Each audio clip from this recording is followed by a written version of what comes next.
ଆୟନଙ୍କ କୌତୂହଳର କାହାଣୀ।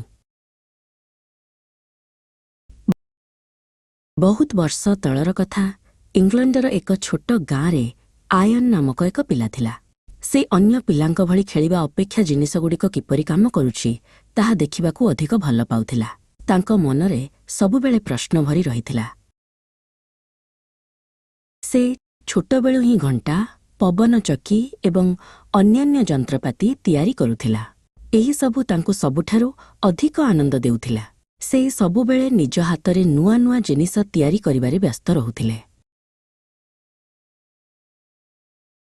ଥରେ ଯେତେବେଳେ ସାରା ଦେଶରେ ମହାମାରୀ ପ୍ଲେଗ୍ ବ୍ୟାପିଥିଲା, ଆୟନ ବାଧ୍ୟ ହୋଇ ଘରେ ରହିଲେ।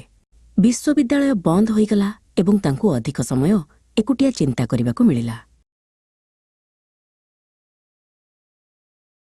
ଦିନେ ସେ ତାଙ୍କ ବଗିଚାରେ ବସିଥିଲେ। ହଠାତ୍ ସେ ଗଛରୁ ତଳକୁ ଖସୁଥିବା ଏକ ସେଓକୁ ଦେଖିଲେ। ସେ ଆଶ୍ଚର୍ଯ୍ୟ ହେଲେ। ସେଓଟି କାହିଁକି ଉପରକୁ ନ ଯାଇ ସବୁବେଳେ ତଳକୁ ହିଁ ଖସୁଛି? ଏହି ପ୍ରଶ୍ନର ଉତ୍ତର ଖୋଜି ଖୋଜି ସେ ଏକ ବଡ଼ ଆବିଷ୍କାର କଲେ, ଯାହାର ନାମ ହେଉଛି ମାଧ୍ୟାକର୍ଷଣ ଶକ୍ତି, ଗ୍ରାଭିଟି। ସେ ବୁଝିଲେ ଯେ କେବଳ ସେଓ ନୁହେଁ, ପୃଥିବୀ ଏବଂ ଚନ୍ଦ୍ର ମଧ୍ୟ ପରସ୍ପରକୁ ଟାଣୁଛନ୍ତି। ଏହା ସମସ୍ତ ଗ୍ରହକୁ ତାଙ୍କ ଜାଗାରେ ରଖୁଛି। ଆୟନଙ୍କ ମନ ଏତିକିରେ ଅଟକି ନଥିଲା। ସେ ଆଲୋକ ବିଷୟରେ ମଧ୍ୟ ଚିନ୍ତା କଲେ। ସେ ଏକ କାଚ ପ୍ରିଜମ୍ ନେଇ ସୂର୍ଯ୍ୟାଲୋକରେ ରଖିଲେ। ଚମତ୍କାର! ଯେତେବେଳେ ସଫା ଆଲୋକ ପ୍ରିଜମ୍ ଦେଇଗଲା, ଏହା ଇନ୍ଦ୍ରଧନୁର 7ଟି ଭିନ୍ନ ରଙ୍ଗରେ ବିଭକ୍ତ ହେଲା। ଏହିପରି ସେ ଆବିଷ୍କାର କଲେ ଯେ ଧଳା ଆଲୋକ ପ୍ରକୃତରେ ଅନେକ ରଙ୍ଗର ଏକ ମିଶ୍ରଣ। ଏସବୁ ଆବିଷ୍କାର କରିବା ପାଇଁ ଆୟନଙ୍କୁ ଏକ ସ୍ୱତନ୍ତ୍ର ପ୍ରକାରର ଗଣିତର ଆବଶ୍ୟକତା ପଡ଼ିଲା। ତେଣୁ ସେ ନିଜେ ଏକ ନୂଆ ଗଣିତ ତିଆରି କଲେ, ଯାହାର ନାମ କାଲକୁଲସ୍।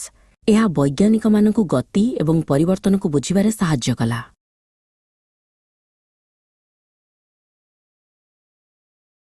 ସେ ତାଙ୍କର ସମସ୍ତ ଚିନ୍ତା ଏବଂ ଆବିଷ୍କାରକୁ ଏକ ବଡ଼ ବହିରେ ଲେଖିଲେ, ଯାହାର ନାମ ଥିଲା ପ୍ରିନ୍ସିପିଆ।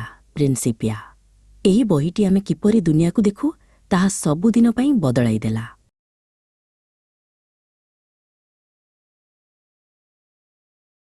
ତେଣୁ ପିଲାମାନେ, ଆୟନ ଆମକୁ ଶିଖାଇଲେ ଯେ ଜୀବନର ସବୁଠାରୁ ବଡ଼ ରହସ୍ୟ କେବଳ ଏକ ଛୋଟ ପ୍ରଶ୍ନରୁ ଆରମ୍ଭ ହୁଏ, ଯେପରି ଗଛରୁ ତଳକୁ ଖସୁଥିବା ଏକ ସେଓ। ସର୍ବଦା କୌତୂହଳୀ ହୁଅ ଏବଂ ପ୍ରଶ୍ନ ପଚାରିବାକୁ କେବେ ବି ଭୁଲ ନାହିଁ।